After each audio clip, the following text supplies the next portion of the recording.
అందరికీ నమస్కారం. యుక్తిపరుడు అనే చందమామ కథ చెప్పుకుందాం. అనగనగా ఒక నగరంలో ముగ్గురు స్నేహితులు ఉండేవారు. అందులో ఒకడు ధనికుడు, రెండవవాడు విద్వాంసుడు, మూడవవాడు యుక్తిపరుడును. ఈ ముగ్గురిలో ఒకప్పుడు నేను అధికుడునంటే నేను అధికుడను అని వాదోపవాదాలు బయలుదేరాయి.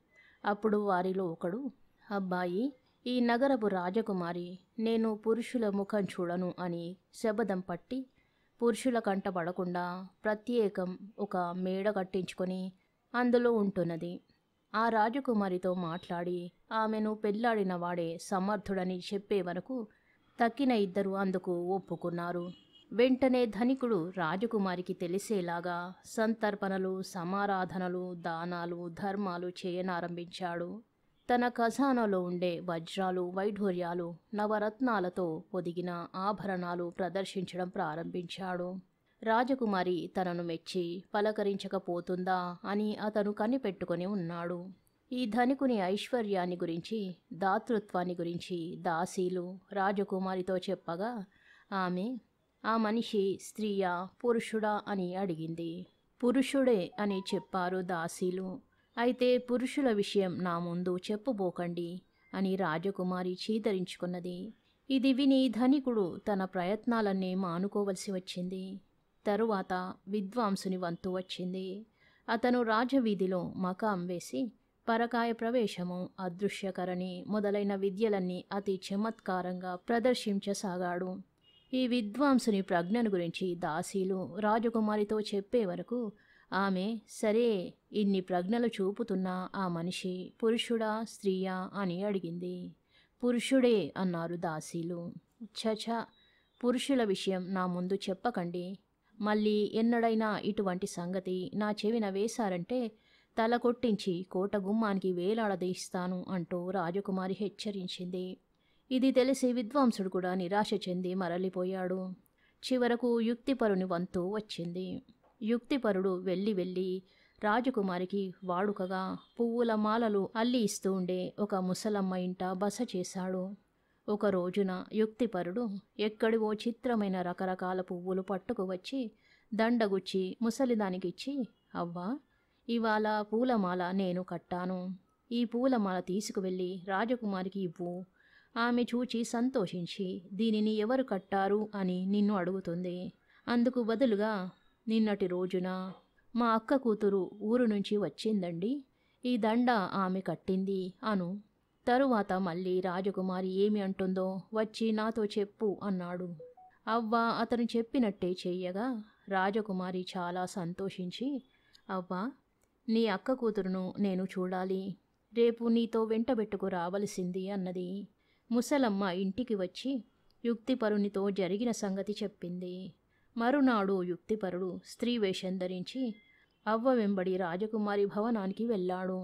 స్త్రీ రూపంతో ఉన్నది పురుషుడు అని రాజకుమారి ఎంత మాత్రము గుర్తుపట్టలేకపోయింది. ఆ స్త్రీని తన చెలికత్తెగా చూసుకుంటూ రాజకుమారి తన మనసులోని రహస్యాలెన్నో దాపరికం లేకుండా చెప్పివేసింది. కొంతసేపైన తరువాత యుక్తిపరుడు, రాజకుమారి, నిన్నొక ప్రశ్న వేస్తాను, నిజం చెబుతావా అని అడిగాడు. తప్పక చెబుతానన్నది రాజకుమారి. అయితే పురుషుని ముఖం చూడనని నీవు శపథం చేశావట కదా, పురుషులంటే నీకెందుకు కోపం అన్నాడు. అప్పుడు రాజకుమారి, చెలి, ఇది నా జీవితంలో చాలా రహస్య విషయం, కానీ ప్రాణ సమానురాలవు గనక నీకు చెబుతున్నాను. ఎవ్వరికీ వెల్లడించకూడదు సుమా.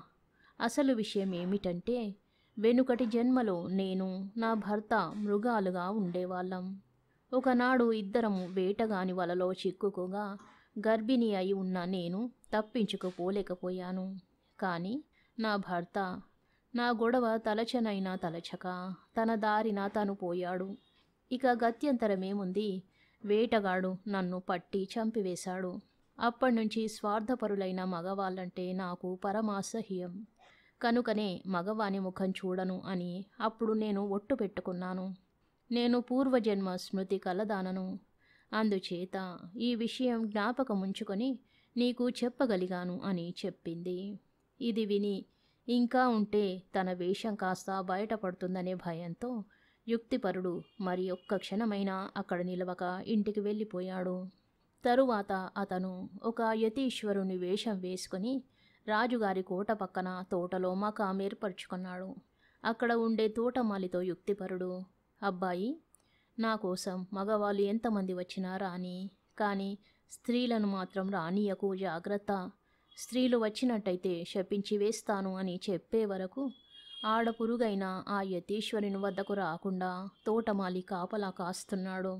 ప్రతిరోజు పట్టణంలో మగవాళ్ళంతా ఆయన వద్దకు వచ్చి దీవెనలు అందుకొని పోతూ ఉన్నారు.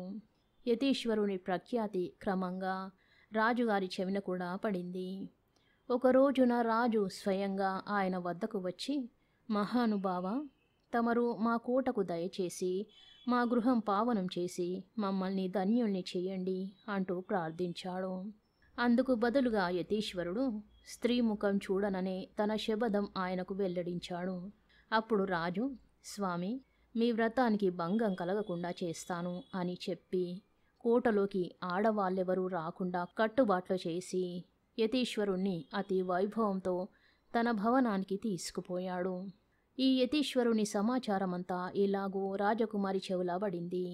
ఇదేమిటి వింత, నా ప్రతిజ్ఞకు సరిగ్గా ఎదురు ప్రతిజ్ఞ అయి ఉన్నదే మునీశ్వరుడు పట్టినది అని ఆమె ఆశ్చర్యపడింది.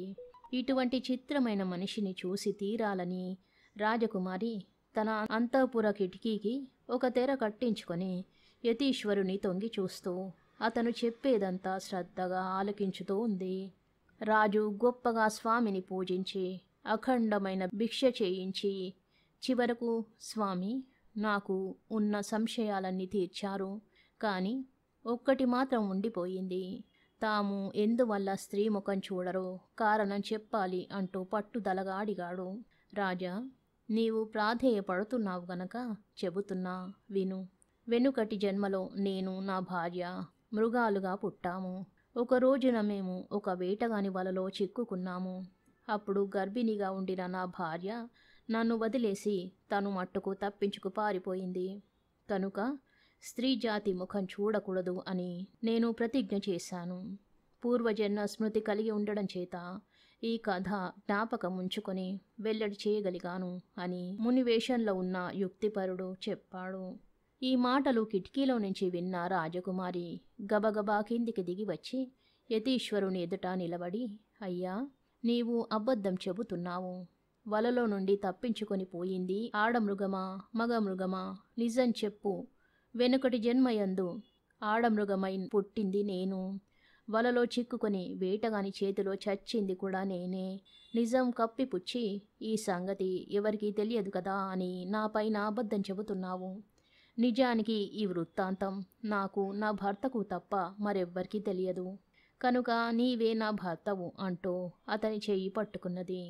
ఆమె కోరిక పైన రాజు ఆ ఇద్దరకు అతి వైభవంగా పెళ్లి చేశాడు. వాళ్ళు హాయిగా ఉంటున్నారు. యుక్తిపరుడే తమ కంటే అధికుడు, సమర్థుడు అని తక్కిన ఇద్దరూ ఒప్పుకున్నారు. కథ సమాప్తం. శుభం.